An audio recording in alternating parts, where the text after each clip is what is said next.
Awit ng masayang papuri sa harap ng altar, kaming lumalapit, mangawit ng masayang papuri.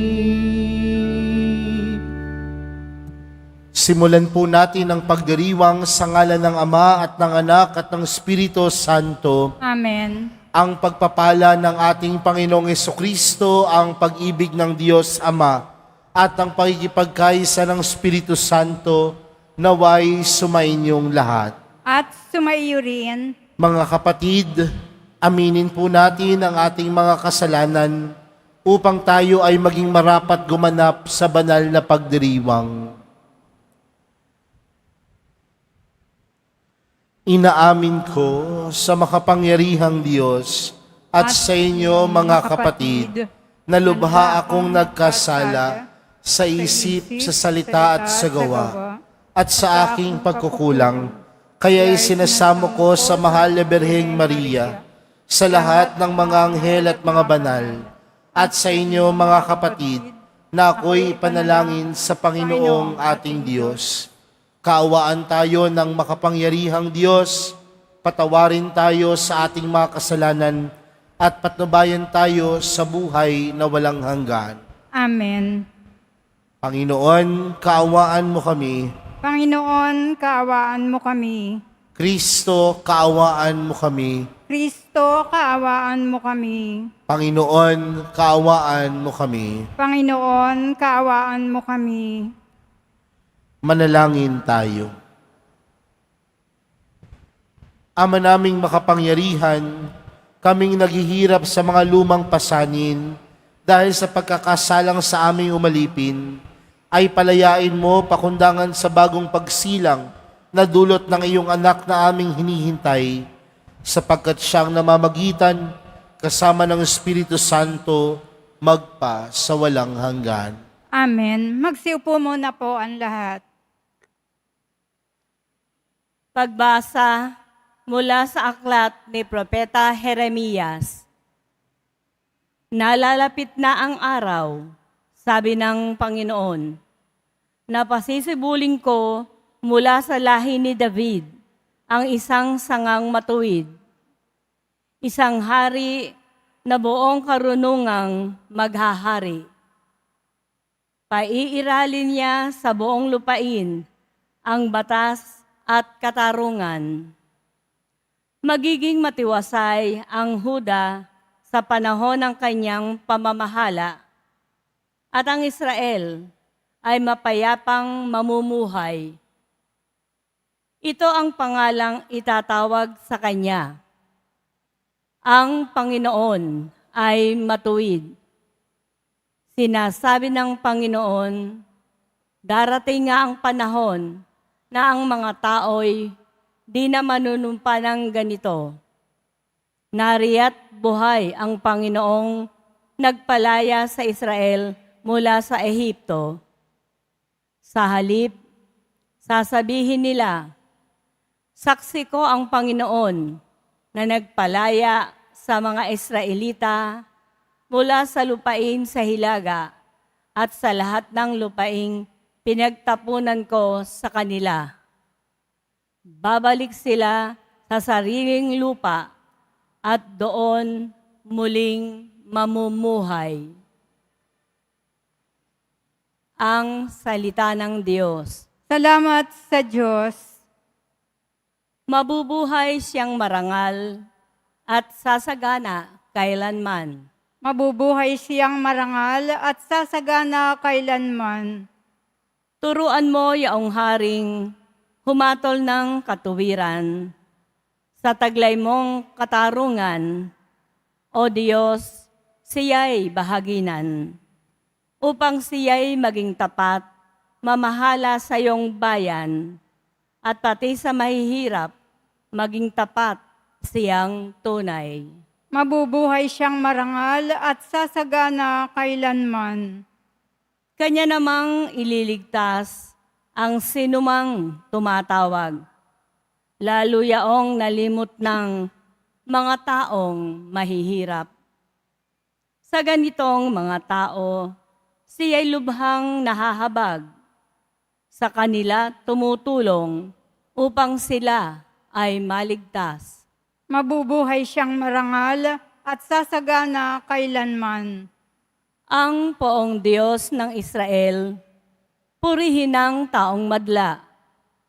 Ang kahangahangang bagay, tanging siya ang may gawa. Ang dakilang ngalan niya ay purihin kailanman. At siya ay dakilain nitong buong sanlibutan. Amen. Amen. Mabubuhay siyang marangal at sasagana kailanman. Magsitayo na po ang lahat.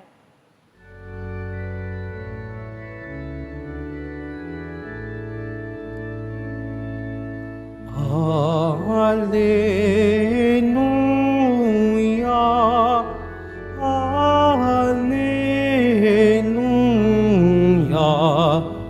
Hallelujah, Hallelujah.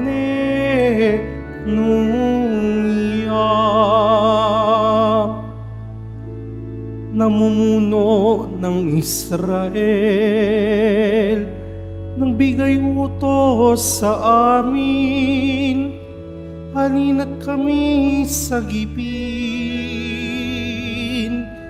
Hallelujah, Hallelujah, Hallelujah, Hallelujah.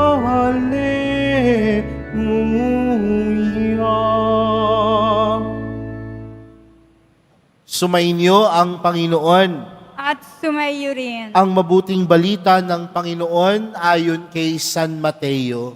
Papuri sa iyo, Panginoon. Ganito ang pagkapanganak kay Jesucristo. Si Maria na kanyang ina at si Jose na nakatakdan ng pakasal. Ngunit bago sila nakasal, si Maria ay natagpo ang nagdadalang tao. Ito'y sa pamamagitan ng Espiritu Santo. Isang taong matuwid, itong si Jose na kanyang magiging asawa. Ngunit ayaw niyang mapahiya si Maria, kaya ipinasa niyang hiwalayan ito ng lihim. Samantalang iniisip ni Jose ito, nagpakita sa kanya sa panaginip ang isang anghel ng Panginoon. Sabi nito sa kanya, Jose, anak ni David, huwag kang matakot na tuluyang pakasalan si Maria, sapagkat siya'y naglihi sa pamamagitan ng Espiritu Santo. Manganganak siya ng isang lalaki, at ito'y pangangalanan mong Jesus, sapagkat siya ang magliligtas sa kanyang bayan sa kanilang mga kasalanan. Nangyari ang lahat ng ito upang matupad ang sinabi ng Panginoon sa pamamagitan ng propeta. Maglilihi ang isang dalaga at manganganak ng isang lalaki, at tatawagin itong Emmanuel. Ang kahulugay kasama natin ng Diyos. Nang magising si Jose, sinunod niya ang utos ng anghel ng Panginoon. Pinakasalan niya si Maria, ngunit hindi ginalaw ni Jose si Maria hanggang sa may panganak nito ang isang sanggol na lalaki na pinangalanan niyang Jesus.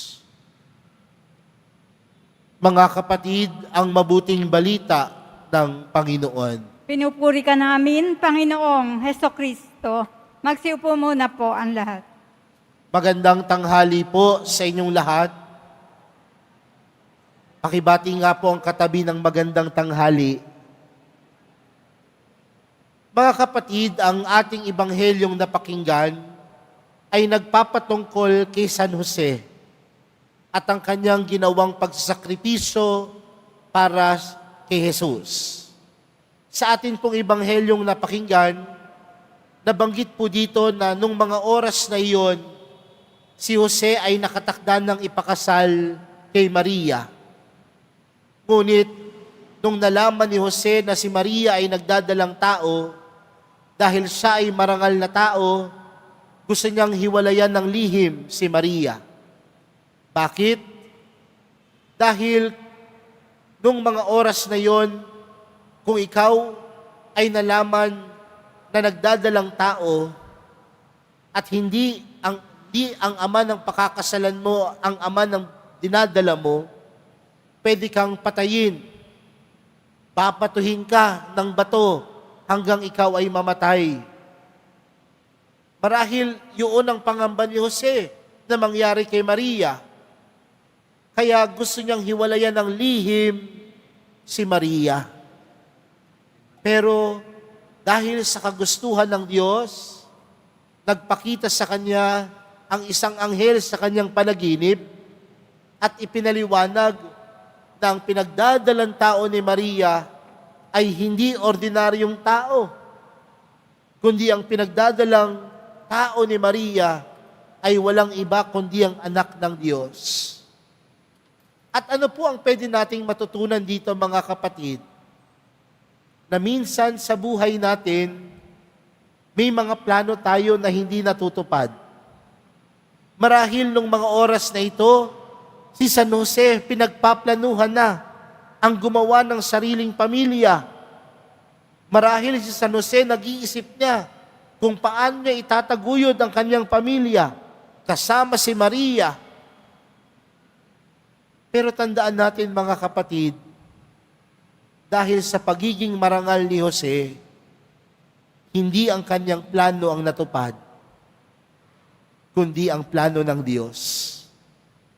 Dahil tandaan natin, mga kapatid, ang plano ng Diyos ay hindi lamang basta magandang plano para sa atin, kundi ang plano ng Diyos para sa atin ay isang perpektong plano. Kaya mga kapatid, magandang tingnan po yan sa buhay natin.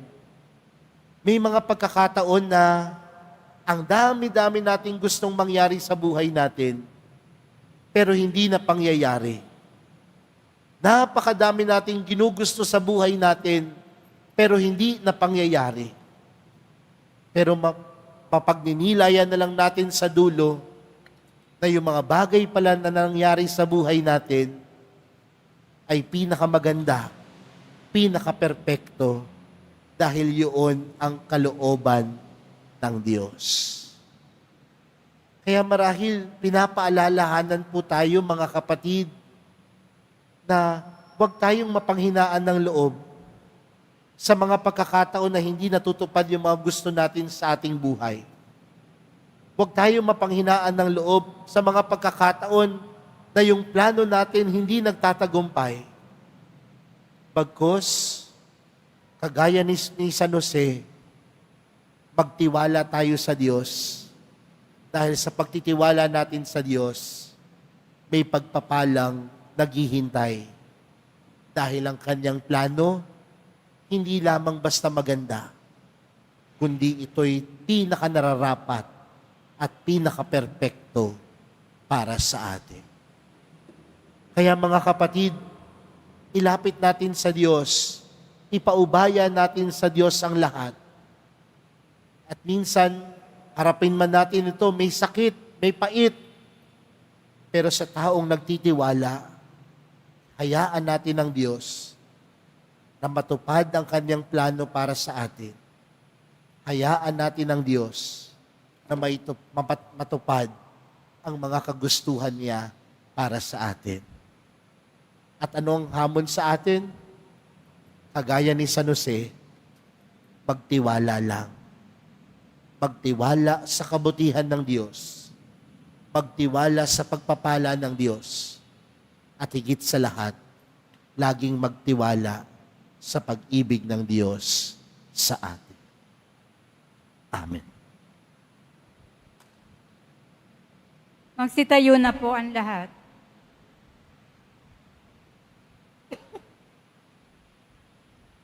Minamahal kong mga kapatid, kaisa ni San Jose, ang taong may dakilang pananampalataya.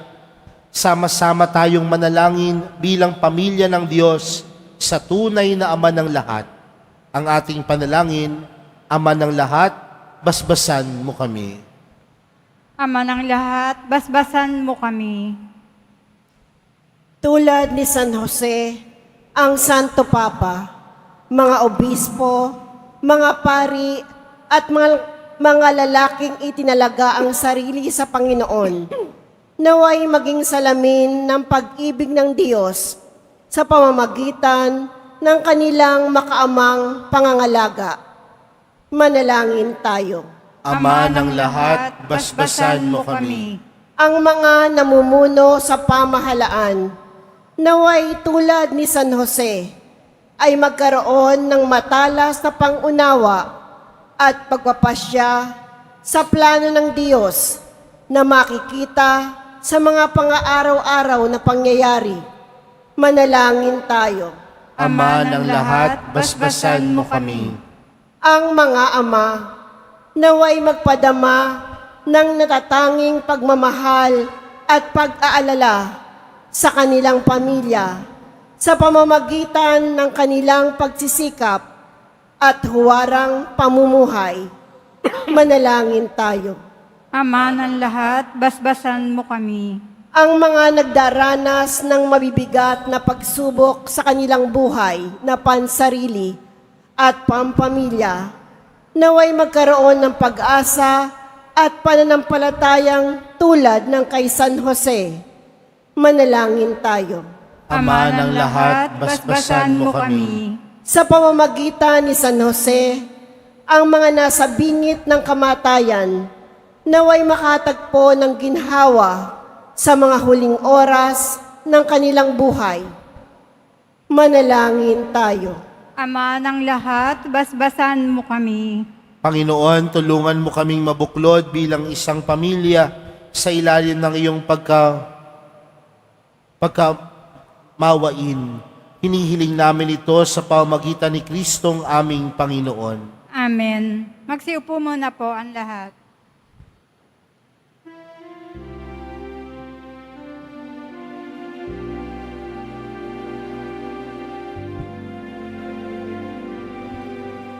Panginoong Diyos Ama, aming handog ngayon, ang alak at tinapay dala sa altar mo, pati puso namin isip tinataas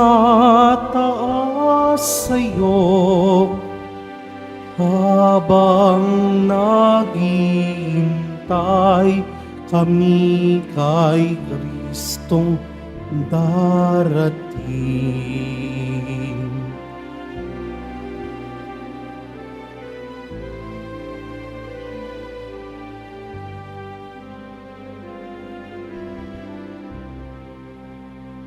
Magsitayo po ang lahat. Manalangin po kayo mga kapatid upang ang paghahain natin ay kalugdan ng Diyos amang makapangyarihan. Tanggapin nawa ng Panginoon itong paghahain sa iyong mga kamay, sa kapurihan niya at karangalan, sa ating kapakinabangan at sa buong sambayanan niyang banal. Ama naming lumikha, ang pagdiriwang namin itong paghahain sa iyo ay mapagindapat nawang kami pangibabawan ng ngalan mo upang kami maging marapat makasalo sa buhay na walang maliw ng anak mong naging abang tao upang kami pagalingin sapagkat siyang namamagitan kasama ng Espiritu Santo magpa sa walang hanggan. Amen. Sumainyo ang Panginoon. At sumaiyo rin. Itaas sa Diyos ang inyong puso at diwa. Tinas na namin sa Panginoon. Pasalamatan natin ang Panginoong ating Diyos. Marapat na siya ay pasalamatan. Ama naming makapangyarihan, tunay ngang marapat na ikaw ay aming pasalamatan sa pamamagitan ni Jesucristo na aming Panginoon. Ang pagsugo mo sa Kanya ay pinahayag ng lahat ng mga propeta. Ang pagsilang niya ay pinananabikan ng mahal na Birheng Kanyang inang tunay. Sa kapangyarihan ng Espiritong Banal, ang pagdating niya ay inilahad ni San Juan Bautista sa kanyang pagbibinyag. Ngayong pinaghahandaan namin ang maligayang araw ng kanyang pagsilang, kami nananabik at nananalangin lubos na makaharap sa kanyang kadakilaan. Kaya kaisa ng mga anghel na nagsisiawit ng papuri sa iyo nang walang humpay sa kalangitan, kami nagbubunyi sa iyong kadakilaan. Santo, Santo, Santo, Panginoong Diyos ng mga hukbo, napupuno ang langit at lupa ng kadakilaan mo. O sana sa kaitaasan, pinagpala ang naparirito sa ngalan ng Panginoon. O sana sa kaitaasan, tayo po'y magsiluhod. Ama naming banal, ikaw ang bukal ng tanang kabanalan. Kaya't sa pamagitan ng iyong Espiritu, gawin mong banal ang kaloob na ito upang para sa aming maging katawan at dugo ng aming Panginoong Hesukristo. Bago niya pinagtiis ang kusang loob na maging handog, hinawakan niya ang tinapay, pinasalamatan kanya, pinaghati-hati niya iyon, iniabot sa kanyang mga alagad at sinabi, tanggapin ninyong lahat ito at kanin. Ito ang aking katawan na ihahandog para sa inyo.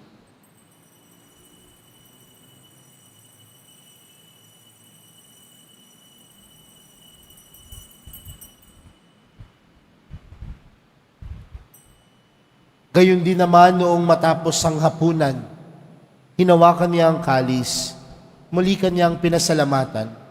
Iniabot niya ang kalis sa kanyang mga alagad at sinabi, tanggapin ninyong lahat ito at inumin. Ito ang kalis ng aking dugo, ng bago at walang hanggang tipan. Ang aking dugo na ibubuhos para sa inyo at para sa lahat, sa ikapagpapatawad ng mga kasalanan. Gawin niyo ito sa pag-alala sa akin.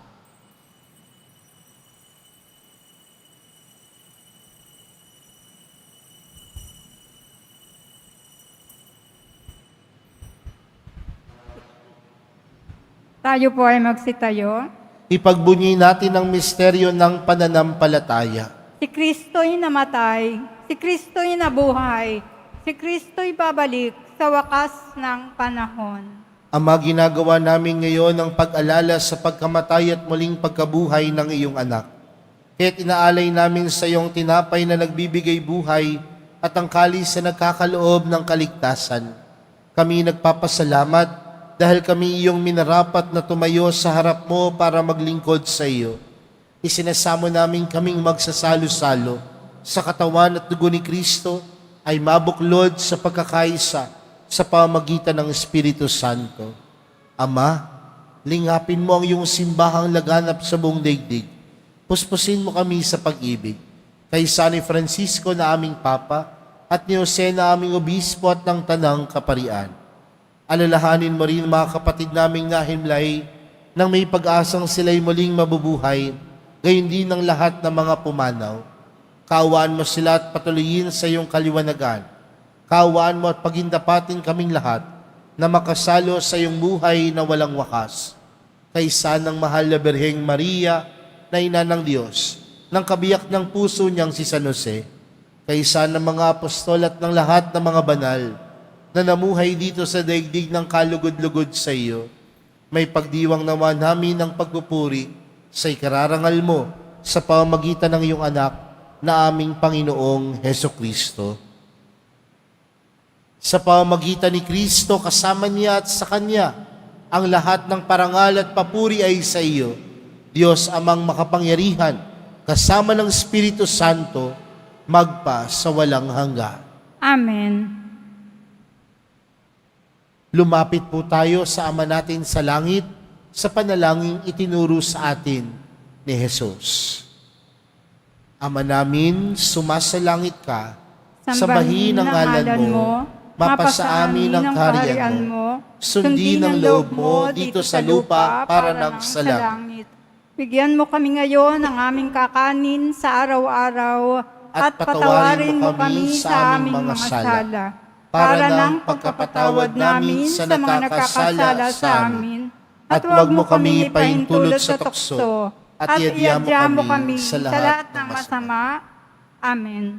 Hinihiling po namin kami ang diya sa lahat ng masama, pagkalooban ng kapayapaan araw-araw, iligtas sa kasalanan at ilayo sa lahat ng kapahamakan, samantalang aming pinananabikan ang dakilang araw ng pagkapahayag ng tagapagligtas naming si Jesucristo.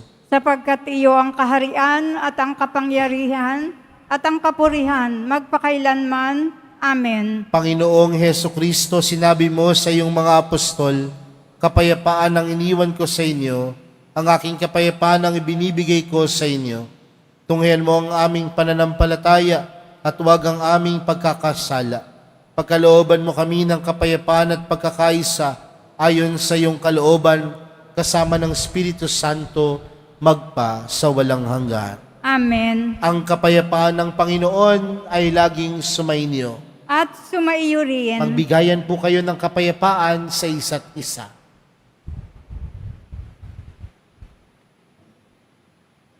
Kordero ng Diyos na nag-aalis ng mga kasalanan ng sanlibutan, maawa ka sa amin. Kordero ng Diyos na nag-aalis ng mga kasalanan ng sanlibutan, maawa ka sa amin. Kordero ng Diyos na nag-aalis ng mga kasalanan ng sanlibutan, pagkaloob mo sa amin ang kapayapaan, tayo po'y magsiluhod. Narito po si Jesus, ang kordero ng Diyos. Siyang nag-aalis ng kasalanan ng sanlibutan.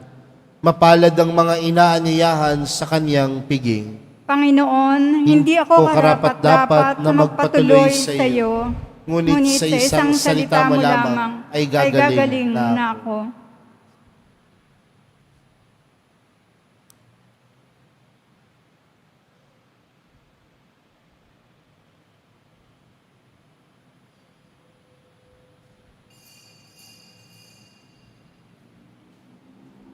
Para po sa lahat ng tatanggap ng banal na komunyon, sasagot po tayo ng amen pagkasabi ng pari o ng lay minister ng katawan ni Kristo at isubo agad sa bibig bago umalis sa harapan ng pari o ng lay minister.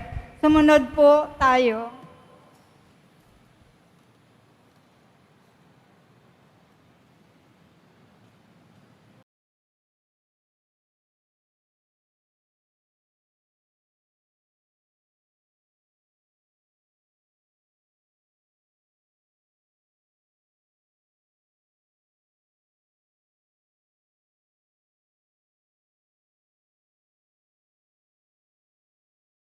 Magsitayo na po ang lahat. Manalangin tayo. Ama naming mapagmahal, pinapakinabang mo kami sa dakilang pag-ibig mo na aming ipinagdiwang sa banal mong tahanang ito. Mapaghandaan nawa namin sa paraang marangal ang darating na dakilang kapistahan ng aming katubusan sa pamamagitan ni Jesucristo kasama ng Espiritu Santo magpa sa walang hanggan. Amen. Sumainyo ang Panginoon. At sumaiyo rin. Mahal na pong Jesus Nazareno, inihayag mo sa pamamagitan ng krus ang walang maliw na pag-ibig ng Diyos sang katauhan. Pakinggan mo ang kahilingan, lalo na para sa mga nangangailangan ng iyong tulong at awa. Makamtanawa namin ang iyong kasagutan na may utang na loob na tinatanaw. Basbasan din po ninyo itong mga imahen at dasalan upang lalo kaming manalangin at magtiwala. Sa pamamagitan ng bendisyon na ito, naway lalo kaming maging mapaglingkod, masunuri na tapat sa iyo, na aming malwalhating Panginoon, magpa sa walang hanggan. Amen. At pagpalain po kayong lahat na makapangyarihang Diyos, Ama, Anak, at ng Espiritu Santo. Amen. Humayo kayong taglayang kapayapaan ng poong Jesus Nazareno. Salamat sa Diyos!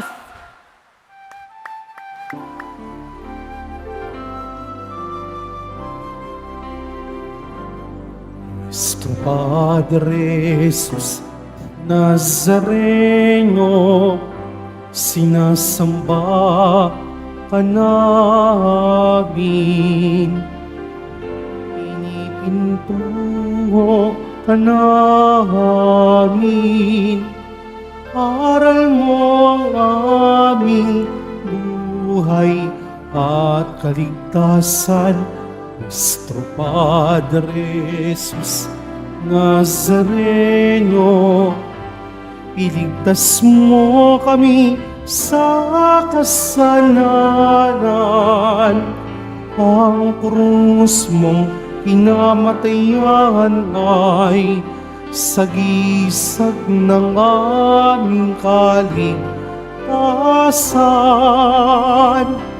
Nuestro Padre Jesus Nazareno, dinarangal ka namin. Nuestro Padre Jesus Nazareno, inulwalhati ka namin. Nuestro Padre Jesus Nazareno, dinarangal ka namin.